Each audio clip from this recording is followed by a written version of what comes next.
I welcome you all to lecture number 18 of this course. Now, before I start with today's topic, there is one announcement which I want to make.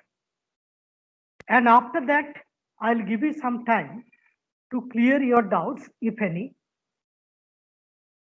Now, the announcement is regarding your assignment 3. Now, today I'm going to give you assignment 3, and I'll be sending this assignment to the ERP mail. I will also put it on the tray of Microsoft Teams. Now, today is 3rd, so you'll be getting 7 days time. So 10th October will be the last date. 10th October 12 p.m. will be the last date, okay, for submitting that assignment. Now, if you open that assignment which I'll be sending, at the top of the assignment, it is written as assignment 7. Don't confuse. That assignment 7, although it is written there as assignment 7, for you it is assignment 3.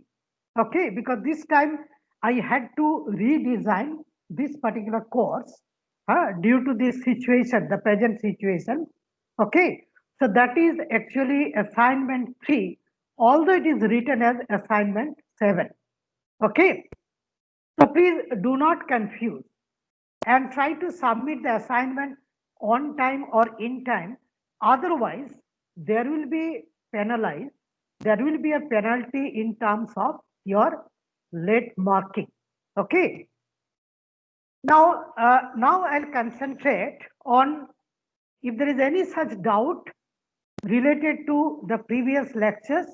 So I am going to spend some time before I start with today's topic. Okay.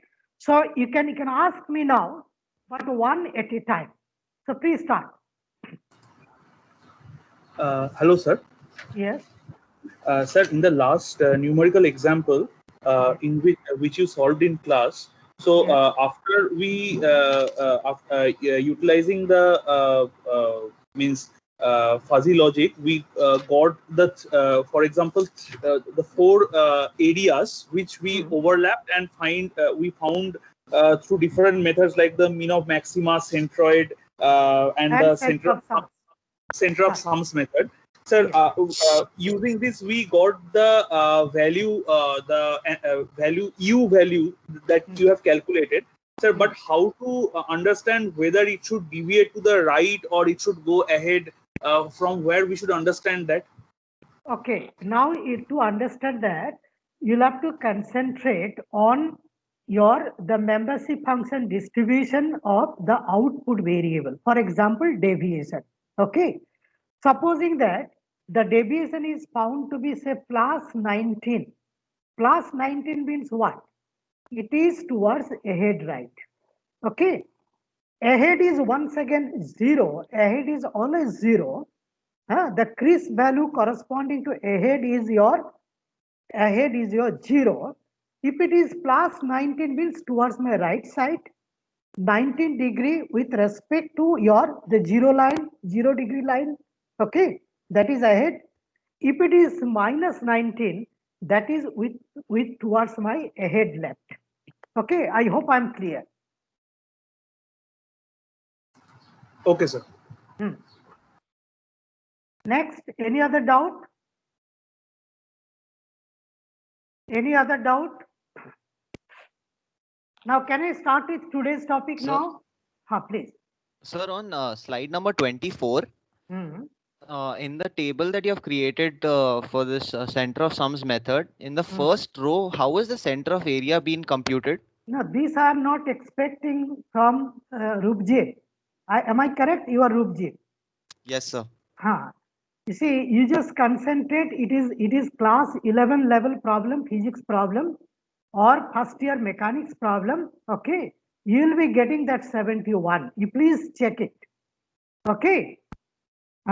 Okay, sir. This is too trivial for Rubji. Okay. Okay. Okay. Sir. Sir, we have the input and we have the input membership function. So how do we get the output membership function? Do we do trials for that? Once again, for this output membership function distribution and its optimal shape and distribution, you can optimize with the help of one optimizer, with the help of some training scenario. The way we try to find out the optimal membership function distribution of the inputs, by following the same principle, you can also find out the optimal membership function distribution for the output. Okay, it is possible. Sir, that is the triangular output the optimal? No, it's not. No, it is not. For simplicity, I have considered the triangular, but I cannot give you the guarantee that this is the optimal one. Okay, what you'll have to do, it is very simple. You take the help of one polynomial. Okay, polynomial function, you know, y equals to a0 plus a1x plus a2x square plus a3x cube and so on. Are you getting my point? Now, this coefficient, that is a0, a1, a2, these are all design variables. Okay.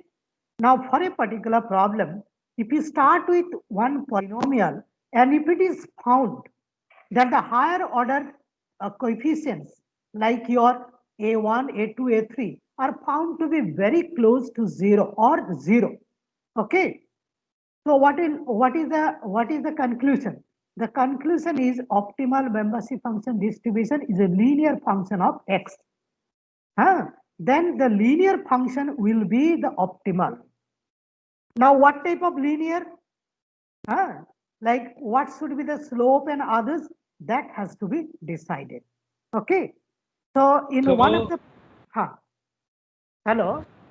So this triangular mu is just for the initial clarity and calculation. Triangular mu, whatever I have considered for simplicity, that is the simplest of all distribution. Okay, for simplicity, I have considered that.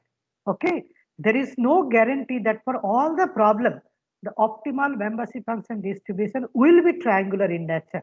It could be nonlinear, it could be exponential, it could be log function, it could be higher order polynomial. Okay, all such possibilities are there. It could be Gaussian distribution, like exponential. Okay. Yes, sir.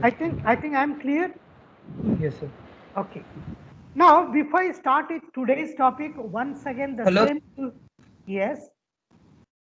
Please. Yes, sir. Yes, sir. I had a trivial doubt, sir. Tell me. Yes, sir. The distribution which we are considering, like for example, we have very left. Sorry, sir.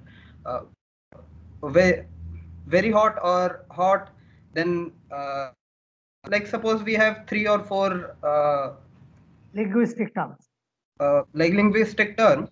Yes, okay. Sir. And when we will take a particular input, it will have at most 2 values. It depends on the overlapping. It depends on the overlapping of the linguistic terms. Okay. So you may have 2. If there is too much overlapping, even more than 2 is also possible. Okay. Tell me. Yes, sir. Yes, sir. And if there will be multiple overlapping, when we will take the sum of the multiple overlapping values, membership values, that will be 1. Yes, that should be 1. It's better to take 1. Okay. If you get more than 1, try to normalize in a scale of 1. If there are 3 or more than 3, you sum them up, supposing that you are getting more than 1. Okay, because if it is more than 1, if it is more than say 2, it may not be always 2 that it will be sum will be equal to 1.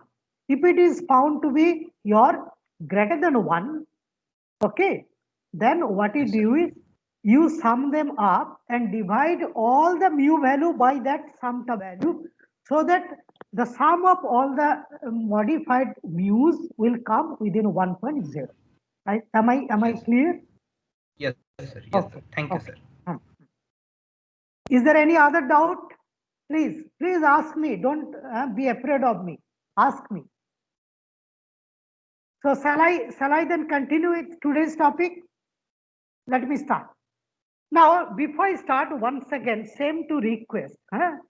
Do not change my slides. Help me. Number 2 is your audio and video should be off. Okay. Now let me start. Now today I'm going to discuss another very popular fuzzy reasoning tool, that is your Takagi and Uganos approach. As I've already told, that this is a precise fuzzy reasoning tool. That means you'll be getting very accurate input-output relationship. Okay. And this Takagi and Uganos approach, I'll show you the way we represent the rule. The comprehensibility or interpretability may not be good. Okay. Now, how to represent a particular rule in Takagi and Uganos approach?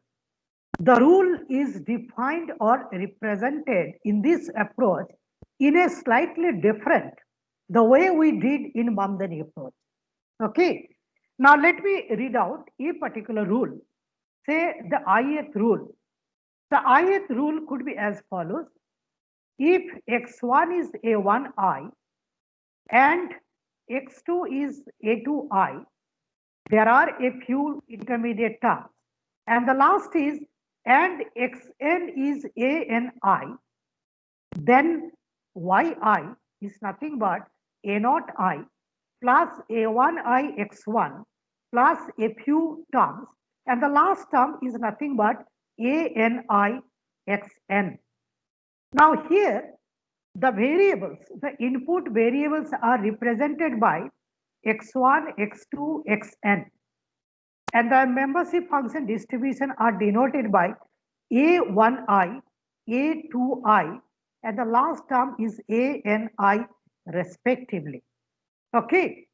Now here you'll have to notice one difference from the Mamdani approach, that is this particular AND. See here the AND I am writing, this is one conjunction AND. This is not the AND operator. Are you getting my point? So be careful about this. In Takagi and Uganos approach, the AND which we are using is conjunction AND, English grammar conjunction, you know, and this is not your AND operator. Had it been AND operator, it could have been capital AND, but this is small AND.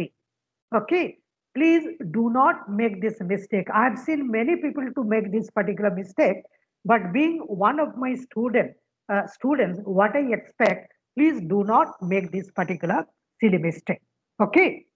Now, if this is the set of input combination or condition, what is the output? Output is a function of the input parameters. For example, say yi, the output of the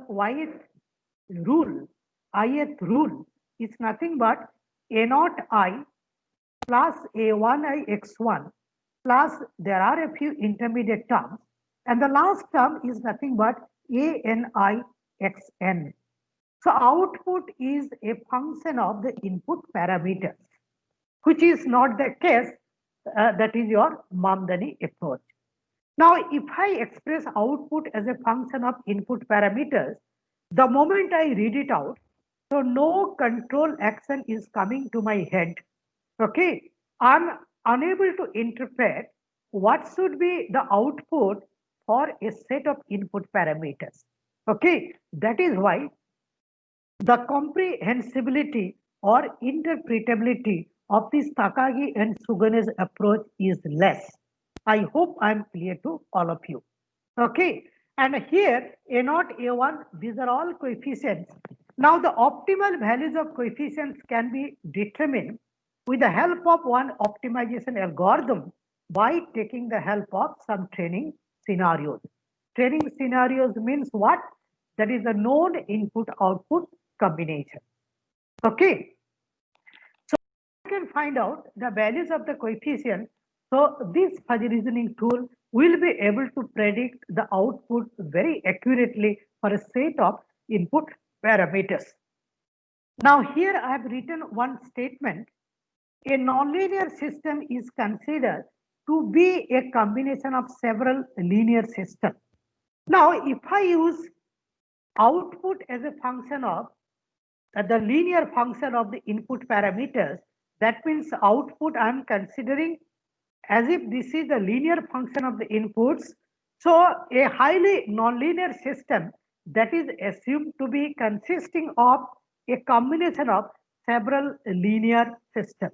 But as I'm using the optimization tool to determine the optimal values of the coefficients with the help of some known training scenarios, there is a possibility that this fuzzy reasoning tool will be able to predict very accurately. And it is in fact could predict very accurately. Now here, the weight of the Iath rule is determined as follows. If you remember the Mamdani approach, we use AND operator. So we compare the mu values and try to consider the minimum. Okay, but here you can see that the weight of the Iath rule is determined as Wi is nothing but mu A1I x1 multiplied by mu A2I x2 multiplied by, there are so many such intermediate terms, and the last term is mu ANI multiplied mu ANI xn. So all the mu values I am multiplying.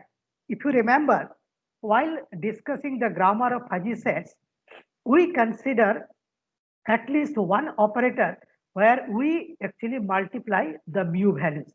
The same thing is used here. Now each of the individual mu's will be lying between 0 and 1, and if you multiply them, so I'll be getting 1 W which is lying between 0 and 1. So I'll be getting the rule for the weight for the Iath rule is nothing but is a value lying between 0 and 1. Now once you've got that particular the weight of the Iath rule, now the combined control action can be determined as follows. That is, y is nothing but summation I equals to 1 to k wi multiplied by yi divided by summation I equals to 1 to k wi. K indicates the total number of fired rows. Okay. So using this particular formula, so very easily can find out like what should be your the crisp output corresponding to the set of input parameters. So it is very simple, much simpler than your the Mamdani approach, and it can predict that input output relationship very accurately. Okay, but the main problem, as I told, is the interpretability. Now, to discuss further its working principle, I have designed one numerical example, very simple numerical example which I have designed. So let me read it out. A fuzzy logic based expert system is to be developed that will work based on Takagi and Uganos approach to predict the output of a process. The database of the FLC is shown below. I'm just going to show you in the next slide. As there are two inputs, I1 and I2, and each input is represented using three linguistic terms. For example, say low, medium, and high for I1, and near, far, and very far for I2. There is a maximum of 3 multiplied by 3, that is 9 feasible, it should be 9 feasible solutions or 9 feasible rules. Okay. The output of the Iath rule, that is yi, is nothing but is expressed as follows. So I'm just going to show you that particular rule. So yi is a function of two variables, input variables I1 and I2. That is nothing but AJI multiplied by I1 plus BKI multiplied by I2, where J and K are taking the values like 1, 2, 3. A1I equals to 1, A2I equals to 2, A3I equals to 3. If I1 is found to be low, medium, and high respectively. Similarly, B1I equals to 1, B2I equals to 2, B3I equals to 3, if I2 is seen to be near, far and very far respectively. Okay, now remember all such numerical values I have assumed at random. But as I told, the appropriate values or the optimal values of these coefficients are to be determined using some optimizer with the help of some training scenarios. Calculate the output of the FLC for the input I1 equals to 6.0 and I2 equals to 2.2. It is a very simple numerical example. Now these are the membership function distribution for I1 and I2. And once again, for simplicity, I have considered triangular, but it could be Gaussian distribution also. So this type of Gaussian distribution can be used in place of this triangular like first degree curve, okay? Or we can go for sigmoid transfer function, okay? Or we can go for bell-shaped function. So whatever may be. Now this input I1 is represented using three linguistic terms, that is low, medium and high. Similarly, I2 is represented using three linguistic terms, that is near, far and very far. Okay, so there are three possibilities for I1, three other possibilities for I2. So 3 multiplied by 3, so there are 9 possible combinations of the input parameters or 9 rules. Okay, now I'm just going to tell you like how to determine the output of each of these particular the fired rules. Here the inputs are I1 equals to 6.0 and I2 will be 2.2. I'm sorry, I think there is a mistake, a typing mistake here. Okay, so I1 is 6.0 and I2 is 2.2. So this should be I2, not I1. Now, corresponding to I1 equals to 6.0, so we can call it either low or medium. So low with some membership function value, medium with some other membership function value. Similarly, the input I2 that is equals to 2.2 could be either far with some membership function value or very far with some other membership function value.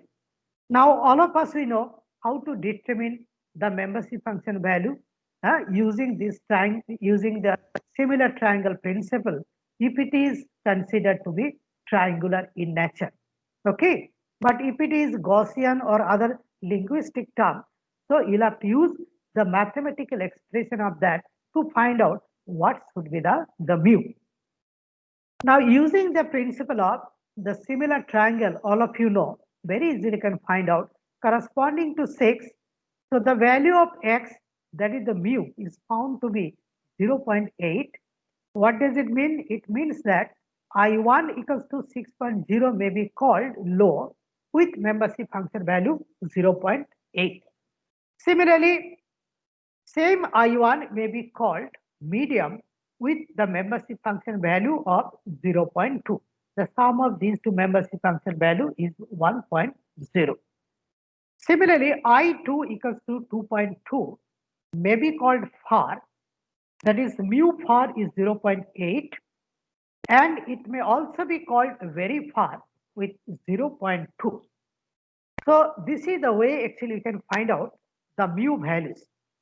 Now there are two mu values corresponding to I1 and two other mu values corresponding to I2. So there is a possibility that 2 multiplied by 2, that is 4 rule will be getting fired. The first fired rule is if I1 is low and I2 is far. The second fired rule, if I1 is low and I2 is very far. The third fire rule, if I1 is medium and I2 is far. The fourth one, if I1 is medium and I2 is very far. Okay. Now using this, what you can do is, so you can find out the strength of the fired rules. For example, the strength of the first fired rule, W1 is mu low multiplied by mu far. So I am getting this. W2 is nothing but this 0.16. W3 is 0.16. W4 is 0.04. Now we'll have to find out the output for each of the fired rule. Now, if you see the fired rule, its output y1, I've already defined the numerical values for the coefficient. So this is nothing but I1 plus 2I2. If you substitute the numerical values, you'll be getting 10.4. Similarly, Y2 is I1 plus 3I2. And if you substitute it, you'll be getting 12.6. Y3 is 2I1 plus 2I2. It is 16.4. And Y4 is 2I1 plus 3I2. It is 18.6. Very simple. Okay, very simple calculation. Okay. Now output can be determined. That is, the crisp output is nothing but W1Y1 plus W2Y2 plus W3Y3 plus W4Y4 divided by W1 plus W2 plus W3 plus W4. And if you substitute the numerical values, you'll be getting 12.04. So this output is nothing but the 12.04. Okay, so this is the way actually. So this particular your Takagi and Uganos approach of fuzzy reasoning tool works. I hope it is clear to all of you. Okay, and I have designed this numerical example to make it 100% clear to all of you. Now, if you have any doubt regarding this, the working principle of Takagi and Uganos approach, you can ask me. Yes, if you have any doubt. So I think this is clear to all of you. Very good. Now what I'll do is actually I'll have to change the PPT. I'll be going for the next PPT. So I may need 2-3 minutes time for that. So let me just stop recording, change my PPT, and then once again I'll start recording. Please wait a little bit.